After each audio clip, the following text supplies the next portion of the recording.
नमस्कार, मैं हूं पूजा सिंह और आप देख रहे हैं हमारा उत्तराखंड का ये खास बुलेटिन। चलिए शुरुआत करते हैं उत्तराखंड की कुछ खास बड़ी खबरों का। तो वही देहरादून से बड़ी खबर सामने आ रही है, जहां देहरादून सचिवालय में धामी मंत्रिमंडल की बैठक, सीएम धामी की अध्यक्षता में अहम बैठक। तो वही आपको बता दें कि सीएम धामी की अध्यक्षता में अहम बैठक हो रही है। पंचायत चुनाव को लेकर साफ हो सकती है स्थिति, कई अहम प्रस्तावों पर मोहर लगने की संभावना। ओबीसी आरक्षण प्रस्ताव कैबिनेट में सक्षम रखा जाएगा, आपको बता समक्ष रखा जाएगा। साथ ही आपको बता दें ओबीसी आरक्षण प्रस्ताव को जो है कैबिनेट के समक्ष रखा जाएगा। साथ ही कई अहम प्रस्तावों पर भी मोहर लग सकती है। आपको बताते चले सचिवालय में धामी मंत्रिमंडल की बैठक, जहां सीएम धामी की अध्यक्षता में अहम बैठक हो रही है, जहां पंचायत चुनाव को लेकर साफ हो सकती है स्थिति। साथ ही कई अहम प्रस्तावों पर लग सकती है मोहर। देहरादून सचिवालय में धामी मंत्रिमंडल की बैठक, सीएम धामी की अध्यक्षता में यह अहम बैठक। पंचायत चुनाव को लेकर साफ हो सकती है स्थिति। तो वहीं आपको बताते चले सीएम धामी की अध्यक्षता में ये कैबिनेट की अहम बैठक हुई, जहां सचिवालय में हुई इस बैठक में कैबिनेट मंत्री डॉक्टर धन सिंह रावत, गणेश जोशी, रेखा आर्या, सतपाल महाराज और सुबोध उनियाल सहित अन्य मंत्री मौजूद रहे। साथ ही बैठक में कई महत्वपूर्ण प्रस्तावों पर भी चर्चा हुई। खास तौर पर पंचायती राज विभाग से जुड़ा पंचायत आरक्षण का प्रस्ताव चर्चा में रहा, जिसमें ग्राम पंचायतों में आरक्षण व्यवस्था को लेकर अहम निर्णय लिया गया। इसके अलावा राज्य में खेल सुविधाओं के विस्तार के लिए भी आपको बताते चले लेगेसी प्लान ड्राफ्ट के तहत 8 शहरों में 23 खेल अकादमियों की स्थापना का प्रस्ताव भी बैठक में रखा गया है। ये पहल राज्य में खेल प्रतिभा को तराशने की दिशा में एक बड़ा कदम माना जा रहा है। बैठक में नंदा गौरी योजनाओं को अधिक व्यवहारिक बनाने पर भी विचार किया गया है। तो वहीं आपको बताते चले अहम बैठक, जहां सचिवालय में धामी मंत्रिमंडल की यह बैठक।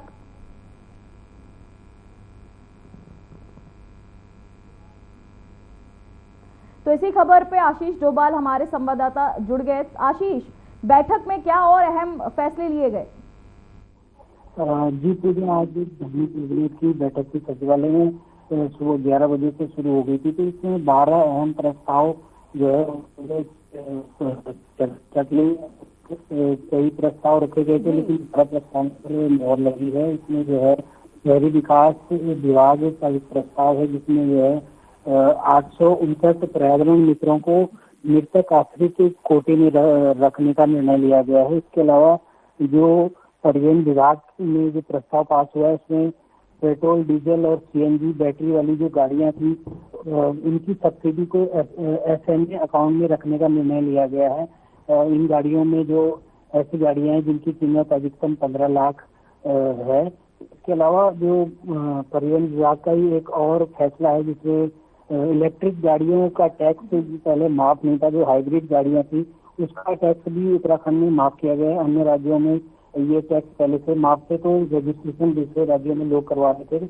अब उत्तराखंड में भी जो इलेक्ट्रिक गाड़ियां खरीदेंगे उनको जो टैक्स जो है वो नहीं देना पड़ेगा। इसके अलावा कार्मिक विभाग में भी एक फैसला लिया गया है, जिसमें कांस्टेबल और जो उप निरीक्षक कांस्टेबल और उप निरीक्षक जो पद थे, उनकी परीक्षा अलग अलग होती थी, अब एक साथ कराने का निर्णय लिया गया। इसके साथ ही जो उत्तराखंड अधीनस्थ सेवा चयन आयोग है, इसके ढांचे में जो है नए 15 पद जो है सृजित किए गए हैं। साथ ही एक और फैसला लिया गया, जिसमें जो है प्रयोगशाला विभाग को अब भारतीय न्याय संहिता में अध्यक्ष माना जाएगा। इसके अलावा मानव अधिकार के तहत जो 45 पद थे, उनमें 12 नए पद जो है सृजित किए गए हैं।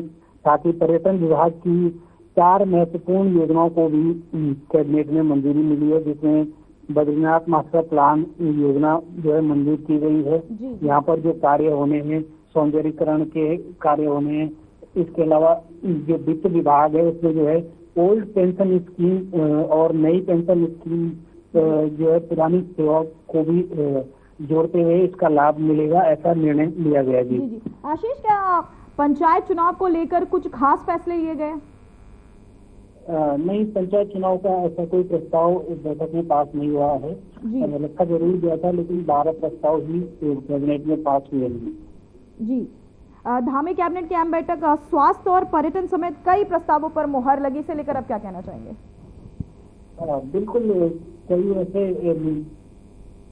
क्षेत्र में हो, गृह विभाग के हो, चाहे परिवहन विभाग के हों, शहरी विकास विभाग के हों, उनमें जो है अहम फैसले जो है लिए गए हैं, जिससे जो है आम जन को कहीं ना कहीं सुविधा मिलेगी, कुछ योजनाओं का फायदा मिलेगा।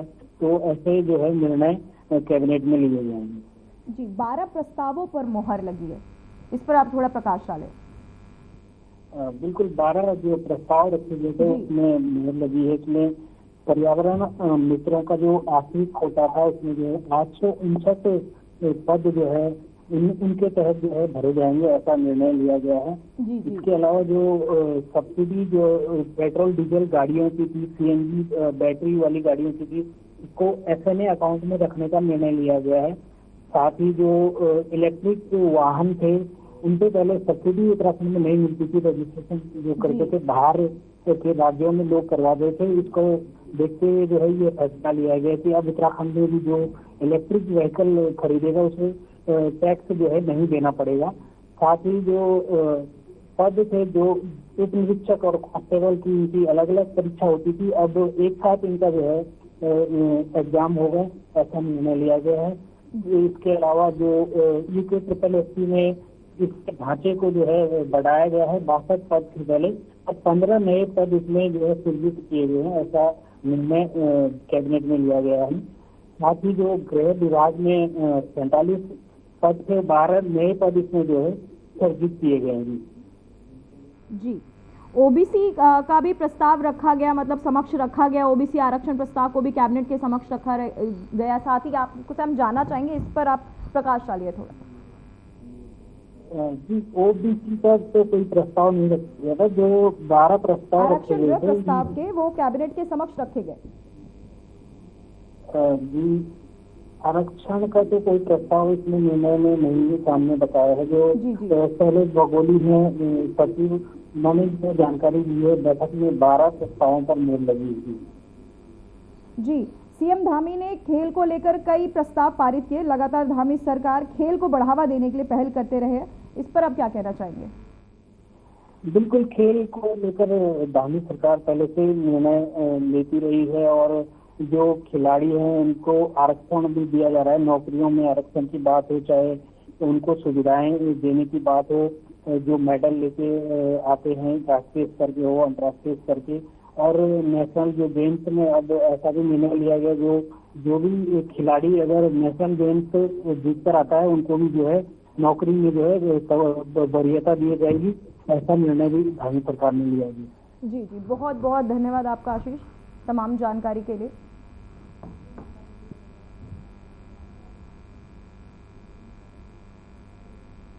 वहीं सचिवालय में धामी कैबिनेट की अहम बैठक, जहां कई अहम फैसलों पर लगी मुहर, प्रस्तावों पर मुहर लगने की संभावनाएं सही।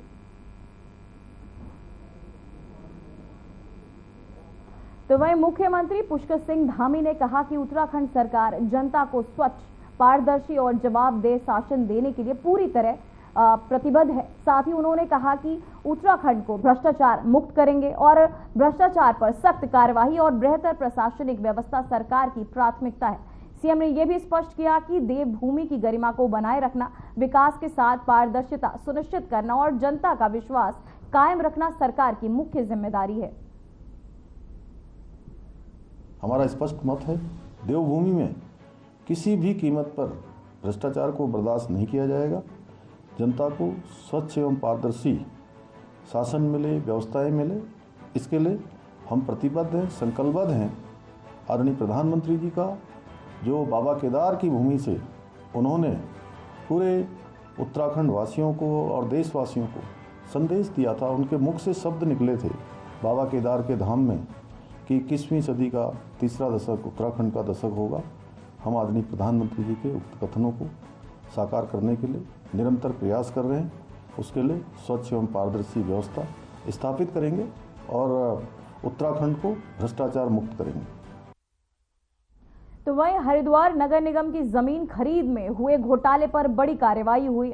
डीएम, तत्कालीन नगर आयुक्त, एसडीएम समेत करीब 1 दर्जन अधिकारियों को निलंबित कर दिया गया है। साथ ही आपको बताते चले, इस पर मुख्यमंत्री पुष्कर सिंह धामी ने कहा कि राज्य सरकार भ्रष्टाचार मुक्त उत्तराखंड के संकल्प पर काम कर रही है। उन्होंने बताया कि हेल्पलाइन 200 पर मिली शिकायतों पर के आधार पर अब तक 200 से अधिक मामलों में कार्यवाही हुई और 100 से ज्यादा नकल माफिया जेल भेजे जा चुके हैं। हरिद्वार मामले में 5 जांच रिपोर्ट के बाद दोषियों पर कार्यवाही की गई है और अब विजिलेंस जांच भी होगी। साथ ही विक्रेताओं के बैंक खाते भी सीज किए जाएंगे और अन्य प्रकरणों में भी नगर निगम के में कोई भ्रष्टाचार अगर हुआ तो उसकी भी आगे जांच की जाएगी। भ्रष्टाचार को लेकर हमारा बिल्कुल स्पष्ट मत है।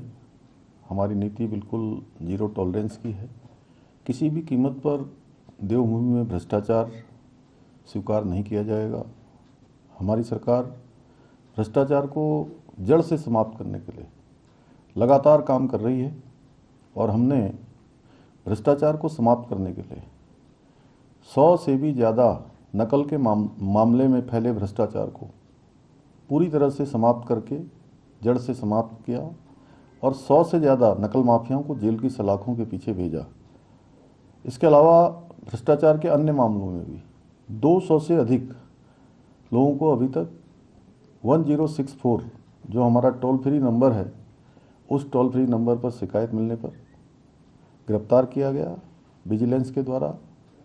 हरिद्वार नगर निगम में भूमि खरीद घोटाले का प्रकरण जैसे ही मेरे संज्ञान में आया, तत्काल हमने शासन से एक वरिष्ठ अधिकारी के नेतृत्व में जांच बैठाई, जांच दी उनको और जांच की रिपोर्ट आते ही भूमि विक्रेताओं के बैंक के खातों को सीज किया गया है।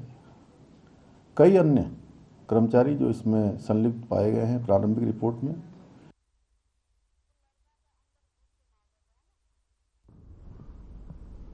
तो वहीं हरिद्वार भूमि घोटाले को लेकर कांग्रेस नेता रावत का बयान सामने। हरीश रावत ने कहा कि यह अधिकतर गंभीर मामला है, ये बड़ा भ्रष्टाचार है। राज्य के कई हिस्सों में इस तरह के घोटाले में समाचार है कि भूमि घोटाले पर जज की देखरेख में या तो उच्च स्तरीय एसआईटी गठित हो या सीबीआई की जांच हो।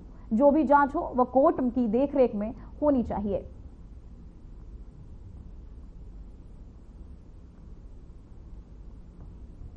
तो वहीं सीबीआई की जांच हो, हरीश रावत ने कहा। साथ ही भूमि घोटाले पर हरीश रावत का ये बयान सामने आया है, जहां आपको बताते चले कि ये अधिक गंभीर मामला है, जिसे लेकर हरीश रावत का बयान सामने है, जहां उन्होंने कहा कि सीबीआई की जांच हो, इसकी मांग भी की है। भूमि घोटाले पर हरीश रावत का ये बयान, जहां उन्होंने सीबीआई जांच की मांग की है।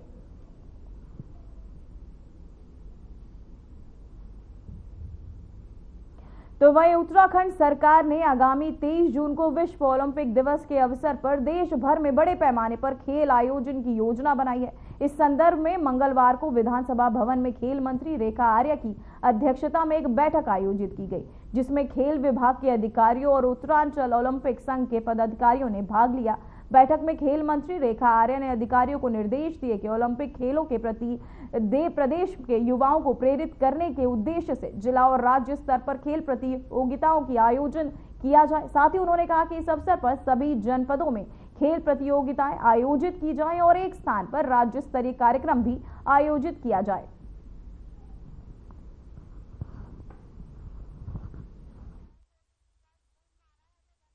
और बैठक का मुख्य उद्देश्य जो है वो 23 जून को जो हमारा ओलंपिक डे होता है उसके सेलिब्रेशन को लेकर एक तैयारी बैठक की गई है। अभी बहुत सारे बिंदु चर्चा का हिस्सा बने हैं, जिसमें प्रतियोगिताओं से लेकर किस प्रकार से पूरे प्रदेश भर में 13 जनपदों में कार्यक्रम किए जाएंगे, उसकी रूपरेखा की अभी चर्चा की गई है। अभी फाइनलाइज नहीं किया गया है किस किस प्रकार की प्रतियोगिता कौन कौन से जनपदों में रहेंगी, कौन कौन सा गेम कौन कौन से जनपद में प्रचलित है, किस प्रकार से ओपन एंट्रीज रहेंगी, किस प्रकार से बच्चों का रजिस्ट्रेशन रहेगा, किस प्रकार से हमारे चाहे वो राष्ट्रीय अंतर्राष्ट्रीय स्तर के खिलाड़ियों को फाइनल डे यानी कि 23 तारीख को समापन के समय में किस प्रकार से किन किन को आमंत्रण रहेगा, इन सब बिंदुओं पर आज चर्चा की गई है।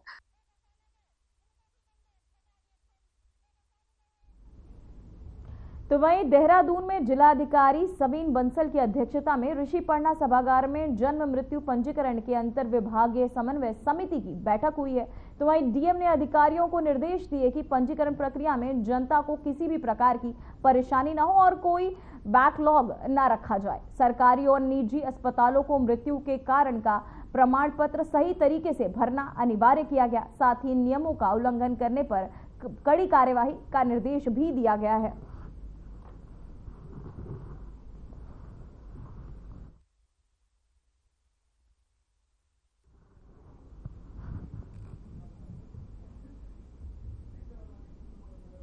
तो वहीं जनसभाओं को लेकर तहसील पुरौला में क्षेत्रीय विधायक दुर्गेश्वर लाल की उपस्थिति में और जिलाधिकारी डॉक्टर मेहरबान सिंह बिष्ट की अध्यक्षता में आपको बताते तहसील दिवस का शुभारंभ हुआ, जहां तहसील दिवस का आयोजन किया गया, जिसमें सड़क, पुल, सिंचाई, नहर, गुल, पेयजल, विद्युत, प्रतिकर आदि के मामले छाए रहे। साथ ही इस दौरान ग्रामीणों में भारी उत्साह दिखाई दिया और 129 समस्याओं और शिकायतें दर्ज करवाई गई, जिसमें अधिकांश शिकायतों का मौके पर ही निस्तारण किया गया है।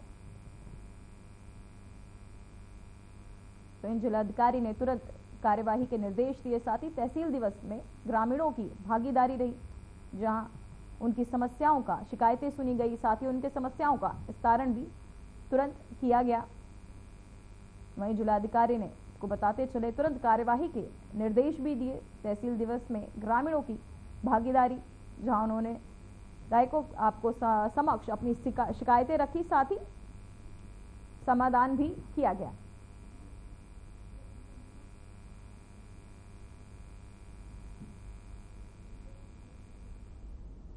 तो वहीं उत्तराखंड की राजधानी देहरादून में कोरोना संक्रमण के 3 नए मामले सामने आए, जिसमें शहर में स्वास्थ्य विभाग सतर्क हो गया है। जानकारी के अनुसार एक मरीज की पुष्टि निजी लैब में, दूसरा एम्स ऋषिकेश में और तीसरा मैक्स अस्पताल में हुई है। तो वहीं अब तक जिले में 100 आपको बताते चले 29 लोगों की जांच की जा चुकी है, जिसमें से 16 लोग कोरोना पॉजिटिव पाए गए हैं। लगातार कोरोना के मिल रहे नए मामलों ने स्वास्थ्य विभाग की चिंता बढ़ा दी है।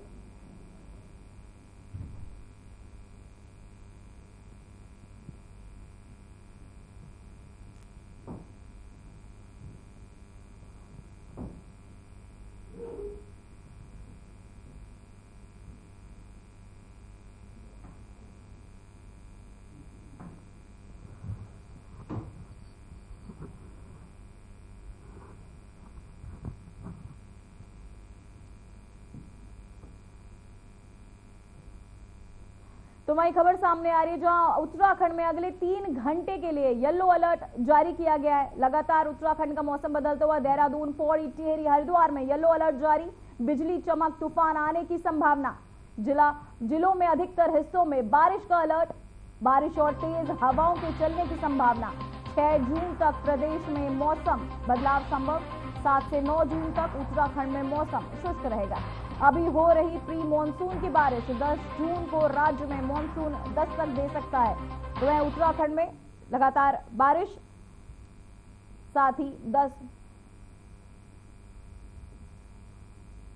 इसी खबर पर तमाम जानकारी के साथ हमारे संवाददाता संजय पुंडेर जुड़ चुके हैं। संजय, मॉनसून लगातार बदल रहा है, साथ ही अब मॉनसून आने वाला भी है। 7-9 जून तक उत्तराखंड में मौसम शुष्क रहने वाला है, साथ ही येलो अलर्ट भी जारी किया गया है। आप इस पर क्या कहना चाहेंगे? देखिए पूजा, लगातार अगर उत्तराखंड की बात की जाए तो उत्तराखंड में एक बार फिर मौसम का मिजाज बदल रहा है, जिससे कहीं ना कहीं लोगों को उमस भरी गर्मी से राहत जरूर मिल रही है, लेकिन जो यात्रा है वो कहीं ना कहीं प्रभावित हो रही है। क्योंकि हम लगातार देख रहे हैं कि कई दिनों से जिस तरह से मौसम विभाग समय समय पर अलर्ट जारी कर रहा है और उसमें कहा जा रहा है कि जो पहाड़ी जिले हैं, यानी उत्तरकाशी की बात की जाए, चमोली की बात की जाए, पिथौरागढ़ की बात की जाए, तो तमाम ऐसे जिले हैं जहाँ पर कहीं ना कहीं श्रद्धालुओं को सावधानी बरतनी होगी। ऐसे में बारिश का असर अब मैदानी जिलों पर भी पड़ता हुआ दिखाई दे रहा है, क्योंकि जब पहाड़ों में बारिश होती है तो उसका सीधा असर मैदानी जिलों में पड़ता है, जहां पर देखा जा सकता है कि जो नदियां होती है वो उफान पर आ जाती है, जिसको लेकर मैदानी जिलों में भी जो अधिकारी है वो कहीं ना कहीं अलर्ट पर रखा गया है। जो आपदा राहत टीमें हैं वो अलर्ट पर है, क्योंकि जब इस तरह की बारिश होती है उससे कहीं ना कहीं लोगों को सावधानी बरतनी चाहिए। पूजा, चारधाम यात्रा चल रही है, लगातार श्रद्धालु बढ़ रहे हैं और बारिश बर्फबारी का मौसम, इसमें सरकार कितनी सतर्क है मौसम को लेकर? लगातार हमने देखा है कि जिस तरह से कल केदार घाटी में वहां बर्फबारी हुई है, हालांकि जो वहां पर श्रद्धालु पहुंचे थे वो बम बम जयकारों के साथ वहां पर उन्होंने कहीं ना कहीं उस बर्फ का लुत्फ उठाया है। वहीं कहीं ना कहीं इससे ज्यादा जो बर्फ पड़ती है तो वो लोगों के लिए परेशानी का सबब बन जाती है, क्योंकि जो यात्रा मार्ग होता है वो पूरी तरह बंद हो जाता है। हालांकि इसको लेकर समय समय पर जो टीमें हैं वहां पर राहत बचाव टीमें हैं वो यहाँ पर लग जाती है, क्योंकि जो पहाड़ी जिले होते हैं यहाँ के जो मार्ग होते हैं वो हल्की ही बर्फबारी में बंद हो जाते हैं, जिसको लेकर लोगों को भी सावधानी बरतनी चाहिए। और हम अपने दर्शकों को भी यही कहना चाहेंगे कि अगर आप उत्तराखंड का रुख कर रहे हैं तो आप मौसम को एक बार जरूर देख लें। अगर आप मौसम को नहीं देखते हैं तो कहीं ना कहीं आपको एक परेशानी का सामना करना पड़ता है। जी पूजा। जी संजय, मैं और जानना चाहूंगी, जैसे सरकार श्रद्धालुओं से और सतर्क रहने के लिए क्या क्या प्रयास कर रही है, उनको सतर्क रखने के लिए, साथ ही कुछ जारी कर रही है अलर्ट, जैसे अलर्ट के जारी कर रही है, साथ ही और कुछ कर रही है सरकार? देखिए, लगातार ही जिस तरह पहले मौसम विज्ञान केंद्र की ओर से अलर्ट जारी हुआ, वो उसके बाद उत्तराखंड के तमाम जिलों में लगातार सोशल मीडिया के माध्यम से और लोगों को लगातार बताया जा रहा है कि 2 से 3 घंटे तक भारी बारिश हो सकती है।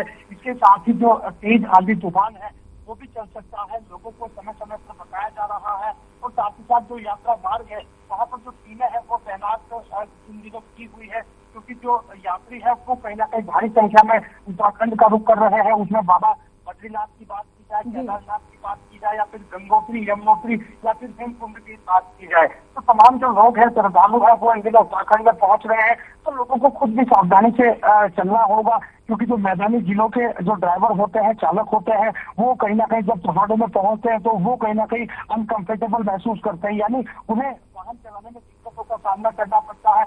यही वजह है कि लगातार समय समय पर सरकार के माध्यम से और सोशल मीडिया के माध्यम से लोगों को कहा जा रहा है कि अगर आप पहाड़ों में जा रहे हैं और बारिश हो रही है तो आप सुरक्षित स्थान पर रुक जाएं। पूजा जी संजय, छुट्टी का समय चल रहा है, बच्चों की छुट्टियां चल रही हैं, पर्यटक श्रद्धालुओं के साथ साथ पर्यटक भी बढ़ रहे हैं। आसपास के इलाके जैसे दिल्ली, पंजाब या उत्तर प्रदेश हो गया, यहाँ के लोग भी घूमने फिरने के लिए उत्तराखंड का रुख करते हैं। तो ऐसे कुछ शहर है उत्तराखंड में जो बारिश, जहां सरकार को अलर्ट जारी करना चाहिए, जहां उन्हें नहीं जाना चाहिए?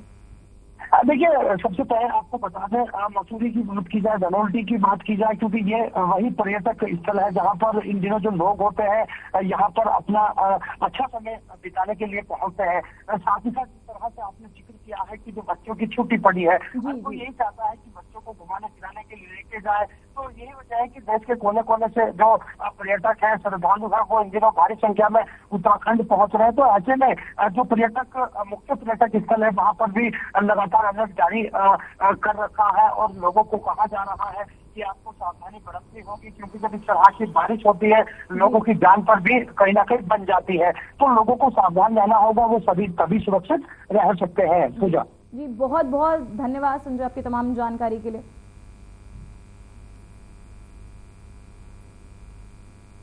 फिलहाल बुलेटिन में बस इतना ही, मुझे दीजिए इजाजत, नमस्कार।